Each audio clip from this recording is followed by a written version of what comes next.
2월 19일 어떻게 저를 아십니까? 나다나엘이 이르되 어떻게 나를 아시나이까? 예수께서 대답하여 이르시되 빌립이 너를 부르기 전에 내가 무화과나무 아래에 있을 때에 보았노라. 요한복음 1장 48절 말씀. 오늘 우리는 주님 앞에 아주 솔직한 한 사람 나다나엘을 만납니다. 그는 자신의 기준이 매우 분명한 사람이었습니다. 그래서 처음 예수님에 대한 소식을 들었을 때 예수님이 자라신 동네가 보잘것없다는 이유로 거기서 무슨 선한 것이 나올 수 있겠느냐며 차갑게 의심했습니다. 자기 생각의 틀에 갇혀 주님을 받아들이지 못했던 것이죠. 하지만 주님은 그런 나다나엘을 이미 보고 계셨습니다.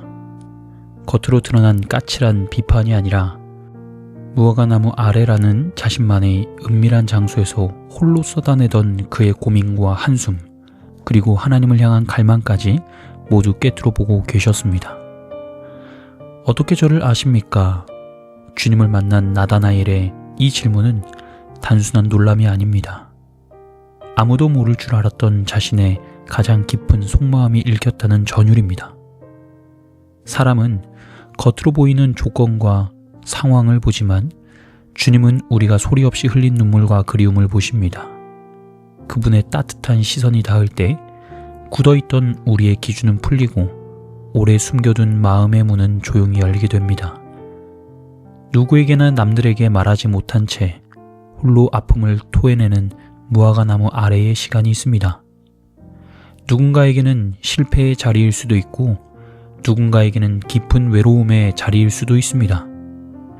차가운 현실 앞에서 누가 내 마음을 알아줄까 하며 막막해 하던 그 자리가 사실은 주님이 우리를 지켜보고 계셨던 자리입니다.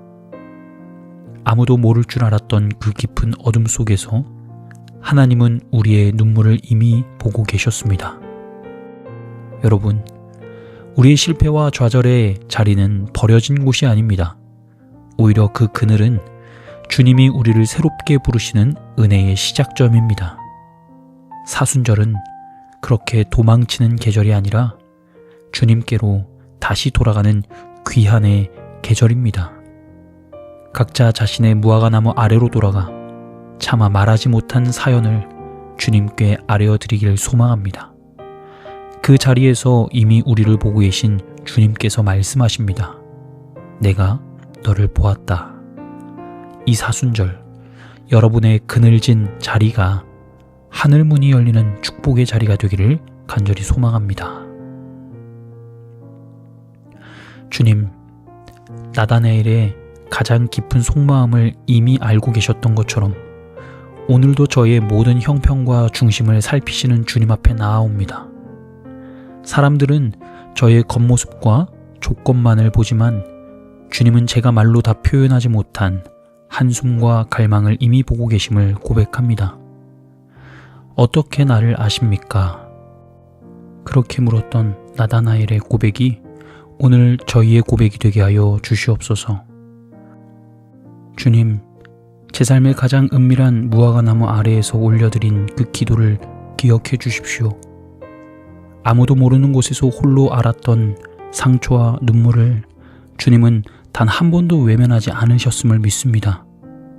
제가 주님을 알기 전부터 저를 주목해 주셨던 주님, 그 사랑의 시선 앞에 제 굳어있던 마음의 기준들을 다 내려놓기를 간절히 원합니다. 제 삶의 모든 순간을 알고 계신 주님, 그 주님 안에서 참된 평안을 누리게 하여 주시옵소서.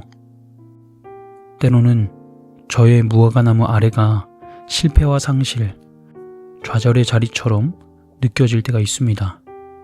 세상의 흐름에서 뒤처진 것 같고 홀로 고립된 것 같은 그 그늘의 자리에 있을 때 저희를 긍휼히 여겨주시고 우리의 마음을 회복시켜 주시옵소서. 또한 그 고통의 자리가 바로 주님을 깊이 만나는 자리가 됨을 믿음으로 바라보기를 간절히 원합니다. 우리가 토해내는 절망의 한숨이 하늘문을 여는 기도가 되게 하여 주시옵소서. 현실이 차갑게 느껴지는 고난의 한복판에서도 주님께서 나를 보고 계신다는 그 사실이 저희에게 가장 큰 위로가 되기를 간절히 기도합니다.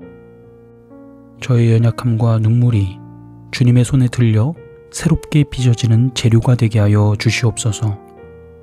버림받은 징표라 여겼던 그늘진 자리가 오히려 주님의 세밀한 부르심이 시작되는 은혜의 자리가 되게 하여 주십시오. 주님, 이번 사순절이 저희에게는 도망이 아닌 귀환의 시간이 되게 하여 주시옵소서. 말하지 못한 사연과 숨겨둔 아픔을 가지고 주님께로 다시금 돌아가길 간절히 원합니다. 야곱이 광야에서 하늘 사다리를 보았듯이 저희도 저마다의 자리에서 주님의 임재를 경험하게 하여 주십시오. 주님의 시선이 머무는 그곳에서 저희의 오래된 상처가 치유되고 막혀있던 내면의 문이 열리는 기적이 일어나기를 간절히 기도합니다. 나다나엘이 주님의 부르심에 응답했듯 저희의 삶도 주님의 손 안에서 새롭게 빚어지기를 간절히 원합니다. 낮은 자리에 임하시는 주님의 그 은혜를 신뢰하며 오늘 하루도 주님의 눈동자 앞에 정직하고 진실하게 살아가게 하여 주시옵소서. 주님께서 제 이름을 불러주실 때 그 음성에 즉시 순종하며 나아가는 믿음의 자녀가 되게 하여 주시옵소서. 주님, 무화과나무 아래에 있을 때에 보았노라 말씀하셨던 그 주님의 확신이 제 영혼의 든든한 버팀목이 되게 하여 주십시오.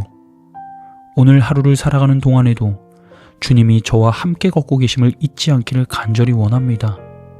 눈앞의 상황이 비록 어둡고 답답하다 할지라도 저를 이미 알고 계신 주님께서 더 큰 일을 보게 하실 것을 기대하며 믿음으로 걷도록 인도하여 주시옵소서. 저의 실패와 눈물이 주님의 영광을 드러내는 통로가 되게 하여 주십시오. 낮아진 그 자리에서 주님께서 지어주신 그 새 이름을 듣게 하시고 주님께서 예비하신 소망을 향해 담대히 걸어가게 하여 주시옵소서. 이 기도의 시간을 통해 주님을 다시 만나고 주님의 사랑 안에 제 삶이 변화되는 축복을 허락하여 주시옵소서. 오늘 하루도 온전히 주님께만 집중하며 승리하게 하여 주시기를 간절히 원합니다. 주님, 제 무화과나무 아래를 이미 보시고 사랑으로 지켜주심에 너무나 감사드립니다. 감춰둔 아픔과 실패를 오늘 주님 앞에 다 올려드립니다. 그늘 아래 있을 때에도 저를 바라보시는 주님의 눈길을 의지하오니 제 삶을 새롭게 빚어주시옵소서. 사순절의 이 길 위에서 주님을 다시 깊이 만나게 하시고 주님께서 행하실 더 큰 일을 믿음으로 바라보게 하여 주시옵소서. 우리를 이미 알고 계시고 끝까지 사랑하시는 우리 주 예수 그리스도의 이름으로 기도드립니다. 아멘.